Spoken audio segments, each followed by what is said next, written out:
This tutorial is part of my latex series. I'll show you guys how to create a water scald with blisters, both popped and full blisters. For those that don't know, a scald is a kind of, saying that really, a scald is the kind of injury or burn that happens when hot liquids or steam make contact with your skin. And I'm going to be using Vaseline in a feeding syringe, as this is what was available to me and kind of worked the best to do this effect. So I'll start by mixing up the Vaseline to soften it a little bit, taking a little bit of time just to get it up into the syringe.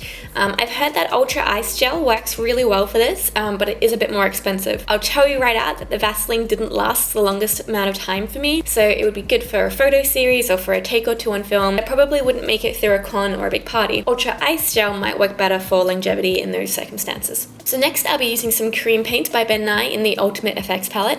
I am using the sunburn color and patting on the color and then blending it out into the areas where I want the burn to be. Next, I'll apply 2 layers of liquid latex, blow drying in between each layer.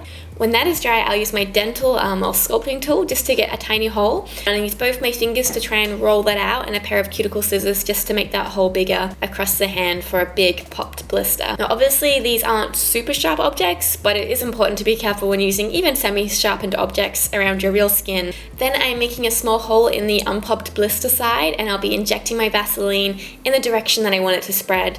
I did try sealing the hole with some adhesive, but it didn't seem to make much of a difference as the Vaseline is quite firm and stays put.